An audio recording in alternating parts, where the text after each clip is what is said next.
Hindi ho kumbinsido ang Vice President sa isinasagawang investigasyong ito ng Pangulo. Kung seryoso lang talaga ang Presidente, tapos na yan sa isang araw lang. Parang ang nanonood tayo ng sarsuela. That is absolutely preposterous. Ang Pangulong Marcos Jr., hindi po siya nagsasagawa ng investigasyon ala tokhang way. Kung isang araw lang po dapat ito na imbestigahan, sana po ay ito ay kanyang nasuggest noon sa kanyang ama dahil mismo ang dating Pangulong Duterte ay umamin na maraming ghost projects rampant noon.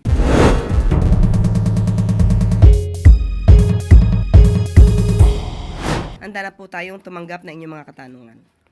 We begin with Leth Narciso, DZRH. Good morning, Yusek. Ma'am, may sinabi po si Senator Amy na haharangin niya sakaling ma-appoint si Secretary Remulla bilang ombudsman dahil parte daw ito ng plano para ipakulong si VP Sara bago mag-2028 election. Ano pong reaksyon ng palasyo? Sa statement po ni Senator Amy, mas marami po sigurong katanungan na maibibigay dito. Unang-una, ano po ba yung nais niya ipahiwatig? Pagbibigay ng hustisya sa bayan o pagpoprotekta sa kaibigan? Ang nais niya po bang maging ombudsman ay hindi man lang kakantiin o sasampahan ng kaso kung mayroong dapat na sampahan? Ang mga Duterte, ang mga kaibigan ng mga Duterte, allies ng mga Duterte.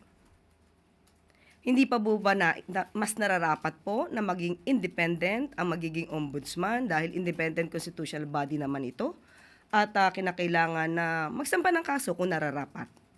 At hindi po dapat katakutan kung wala naman magiging talagang kasalanan ng mga Duterte na siyang kinatatakutan niya. Hindi naman po ibig sabihin nito ay hindi dapat sila sampahan ng kaso dahil kaya naman nila ipagtanggol ang kanilang mga sarili. So ano po ba ang hinaharang dito ni Senator Amy? Ang mga maitatalagang ombudsman na dapat ay hindi kantiin ang mga kaibigan? At isa pa pong tanong, saan po kaya nabili o ano kaya manufacturer yung parang bolang kristal ni Senator Amy? Dahil siguro mas magandang ma-recalibrate ito para hindi lang bali-balita ang nasasagap ni Senator Amy, kundi mga kwento na mayroong ebidensya. I'm sure the President heard about this, ma'am. Ano po yung reaksyon niya na galing po sa kapatid niya yung pahayag na yun? Alam naman natin ng Pangulo pagdating kay Senator Amy, kapatid niya naman po yan, ay hindi siya nagsasabi po ng negatibo.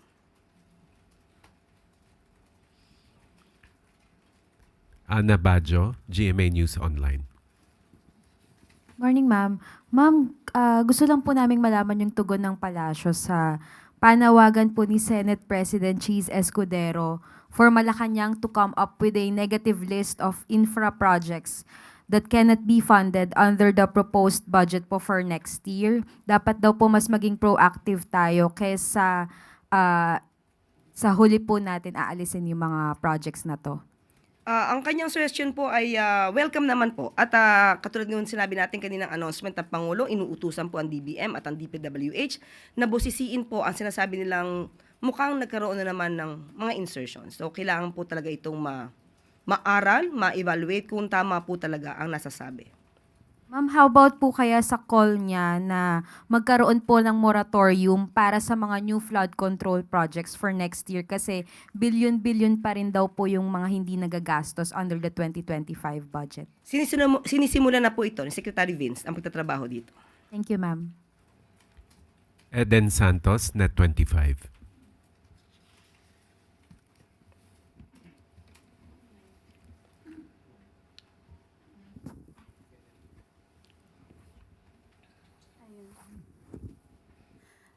Yusek, magkano po ba talaga yung total budget ng flood control from 2022 to 2025 po? Meron po bang maaaring maging liability ang Pangulo dito po sa maanomalyang flood control projects? Ang 2022, kung mapapansin po natin, ay hindi po sa panahon ni Pangulong Marcos to ginawa. Nagsimula po sila for the 2023, 2024, and 2025. At ang lahat po ng budget nito ay makikita naman po sa GAA. At ito po ay nakapublish naman. At ang patungkol po sa liability na tinatanong po ni Ms. Eden, ano po bang liability ang naiisip po ninyo?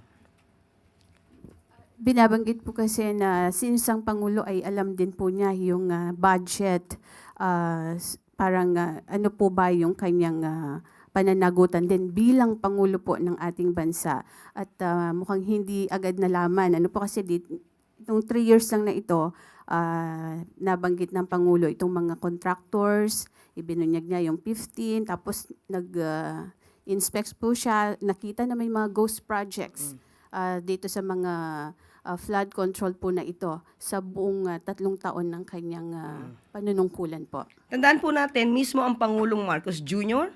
ang nagpapaimbestiga. Dahil nalaman po niya kung ano ang nangyayari at siya po ang bumisita mismo. Wala pa pong Pangulo sa history na gumawa ng ganitong malawakang pag-iimbestiga sa mga maanumalyang flood control projects. Kahit natamaan ang kanyang administrasyon, matapang ang Pangulong Marcos Jr. na ito ay paimbestigahan. At dahil sa pag-iimbestiga na ito, naisiwalat din at napatunayan ni Secretary Bato de la Rosa na ang mga diskaya ay 2016 pa pala namamayagpag para sa flood control projects na sila mismo ay nasasabing sangkot sa ghost flood control projects. At yung nirereklamo ni Mayor Magalong na rocknetting ay 2018 pa pala ito proyekto. At yung nireklamo kay Pangulo na binisita sa Bulacan ay 2021 pa pala ito nagawa. So dahil sa malawakang pag-iimbestiga na ito, marami po talaga tayong malalaman at yan po ang gusto ng Pangulo para ipaalam sa bayan ano ba ang nangyayari, ano ang sitwasyon at kailangan mapanagot ang dapat na managot. Ivan Mayrina, GMA Integrated News. Kunin ko na rin po ang reaksyon ng palasyo tungkol sa sinabi ni VP Sara. Hindi ho kumbinsido ang Vice President sa isinasagawang investigasyong ito ng Pangulo.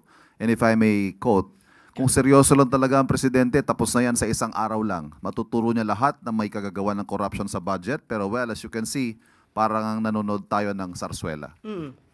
Okay, isang araw lang matatapos ng investigasyon? That is absolutely preposterous.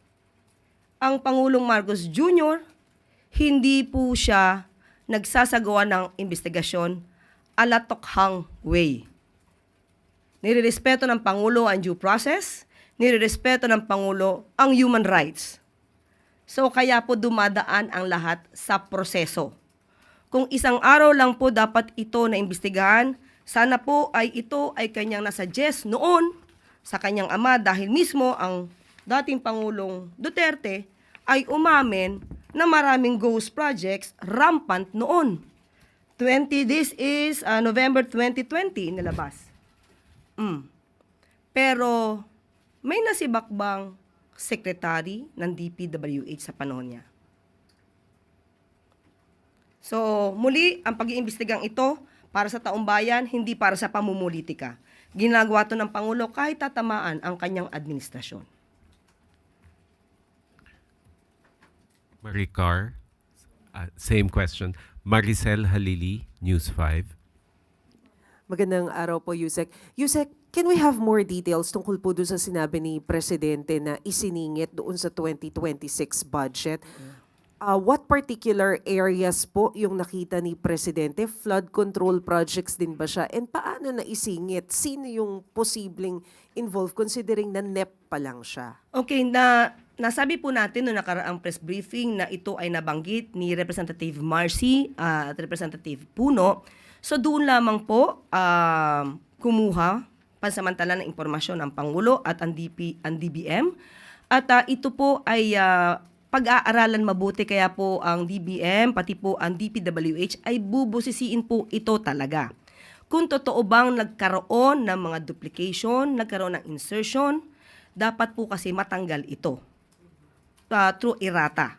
So, yun po. Sa ngayon po ay wala pa po tayong detalye dahil noon po sinabi sa atin ng DBM, aralin ito sa pamamagitan din po ng tulong ng DPWH dahil baka po yung mga ibang project mahaba po, pareho ng name, pero phase 1, phase 2, phase 3. So dapat aralin po, baka naman talagang walang duplication, baka iba-ibang phase lang siya. Pero kung meron talaga pong duplication, yun po talaga ang bubusisiin ng DBM at ng DPWH. Ma'am, how about yung Kalinga and Apayo? Because Senator Erwin Tulfo mentioned na mukhang meron din siyang na-receive na info na parang dun sa area din na yun. Do you have the same info? Sa ngayon, wala pa po tayong nakuha na anumang detalye patungkol po dyan. Kung may nakuha na po si Senator Erwin, mas mabuti po makapagbigay din po siya para maitulong po niya ito sa DPWH at DBM. Last na lang po, ma'am.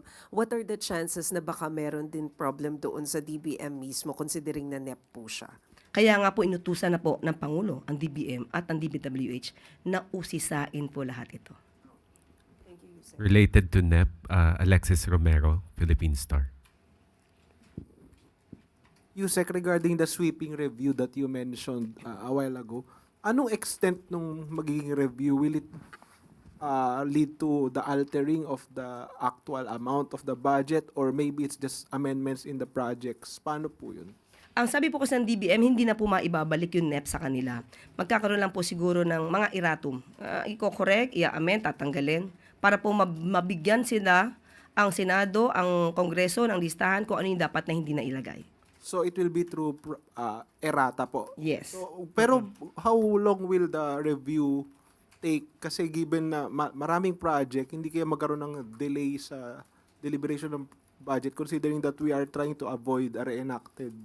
Yes, Budget. opo. Ayaw po natin, hanggat maaari, ayaw din ng Pangulo ng reenacted budget. Sa bilis po ng pagtatrabaho ni Sec Vince at saka ni Sec Mina Pangandaman, mabilisan po ito. At yun ang po ang pinag-utos talaga ng Pangulo. So hindi pwedeng pangmatagalan yung gagawin na pagre-review. Mabilisan po ito. So what will happen? Halimbawa may mga nakita pong projects na duplicate, sabi po ninyo, Yes. or maybe natapos na pero ano po mangyayari doon sa mga allocation na yun? Kung tapos na po yun, tatanggalin na po. And then it will be, Ipagbibigay alam po sa Kongreso. so mababawasan po yung budget. Opo. Yes po. Kaya nga po may mga pagre-review, kaya po rin nagkakaroon ng budget hearing para maitama kung ano yung maitama dapat. So if ever there will be a reduction in the proposed NEP, sa TPWH lang po. Depende po, kasi kung meron pa pong iba. So, re-reviewin po nila. Pero sa ngayon po, dahil yun po yung nakikita ng mga senador natin at ng mga kongresista, DPWH. Okay, Ang salamat tutok. po. Erica Sinaking, Business World. Good morning, Sec. Yesterday po, Senator Lacson flagged 51.82 billion peso in distinct or vague insertion in 2026 NEP. Parang sinabi niya rin na magiging ghost project siya in the future. So, ano po, kinala niya rin po ito na quadruple whammy on taxpayers. So, ano po ang response ng Palace? Yun po, mabilis pong nagresponde ang ating Pangulo at muli inuutusan niya, may direktiba po sa DBM at sa DPWH na ayusin ito. At kung may mga pagkakamali, dapat ma-correct. Paano naman po yung how or what safeguards does the administration have in place to prevent legislators or and contractors from influencing or inserting from the NEP? Babantayan po, ang sabi po ng DBM, tututukan nila. Para po, at sinabi rin po ng Pangulo sa SONA na, at sa kanyang mga press briefing, ayaw po niya na maulit pa, na madagdagan ng hindi naaayon sa NEP. So, kung kinakailangan na magkaroon ng ma-veto ito, i-veto po niya. Okay, that's all. Arlene Delgado, ABS-CBN. Good morning, Yusek. Yusek, lihis lang ako. We would like to get the Palace's reaction to the Coordinating Council of Private Education Associations, or COCOPEA. They're calling on President Marcos to immediately review and recalibrate po yung current policies sa class suspensions after what happened recently. Allow me to quote them, Yusek, sabi nila, the blanket and automatic orders po ng Secretary of DILG hamper school preparations, discourage resilience in school communities, and devalue the education of students. They are basically asking for enough flexibility po to suspend classes. Opo, irerekomenda po to sa NDRRMC. Pero tandaan din po natin, ang suspension po sa work ay nanggagaling po sa Office of the President or OES. through PCO. Eileen Taliping, Abante.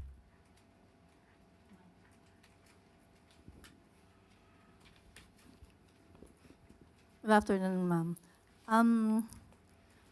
Kuha lang kami ng, development doon sa Prime Water kasi matagal nang na-submit ng LUWA yung kanilang recommendation kay Pangulo. Meron na po bang action dito ang Presidente? Kasi naghihintay po ang mga consumers ng Prime Water. Opo, kung natatandaan niyo po, mabilis din pong kumilos ang Pangulo patungkol sa problema sa Sikihor. Ganyan din po ang nais ng Pangulo. Meron na pong ginagawa ang LUWA at ang ibang mga concerned agencies at hindi lamang po namin muna isisiwalat kung ano po ang mga hakbang dahil mahirap po na baka magapang. Makakatulong ba ito? Makakagaan ba ito sa sakripisyo ng maraming taga Yes, yun po ang nais ng Pangulo, maibsan ang kahirapan ng mga consumers ng Prime Water. Thank you, ma'am. Tina Maralit, Manila Times. Hi, ma'am. The Judicial and Bar Council has concluded its public interviews for the aspirants for the Ombudsman. How soon is the palace expecting for a shortlist to be submitted to President Marcos? Ang Pangulo naman po ay mabilis kumilos eh. So abangan na lang po natin muna kung ano ang kanyang magiging decision pagka nandiyan na po yung shortlist. So, ma'am, ano po yung non-negotiable qualities that the President is looking for sa kapalit ni retired Ombudsman Martires? Ang gusto po ng Pangulo, of course, dapat ay may integridad. Hindi nadidiktahan at walang kinakampihan. Salamat po. Last question, Clay Pardilla, People's Television.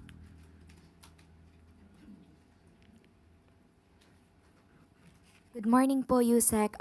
Former Bulacan District Engineer po, admitted na nagsusugal po siya kasama yung iba pang tauhan ng DPWH. How concerning is this at may natatanggap pa po ba tayong report na may mga ganito pa rin ginagawa? Ano po yung sanction na maaari po nilang harapin? Unang-una po, kung inamin po niya to, syempre po, ito naman ay under na po kay Secretary Vince Dizon. Maaari po ito makasuhan under RA 6713. Depende pa po kung ano po yung maaari pa niya nagawa. Can be administrative case, can be criminal case. Depende po sa kanya mga nagawa. Pero hindi po natin pangungunahan kung ano magiging desisyon dito ni Secretary Vince Dizon. Ma'am, follow up na lang po. What is our reminders for government officials or workers po na nagsusugal or maybe enticed na magsugal? Alam po nila yan. Hindi na po sila dapat pagsabihan. Kahit po yung online gambling, hindi po pwede. Bawal po yun. So, malalaki na po sila. Responsibilidad nila yan na dapat maging matino silang public official.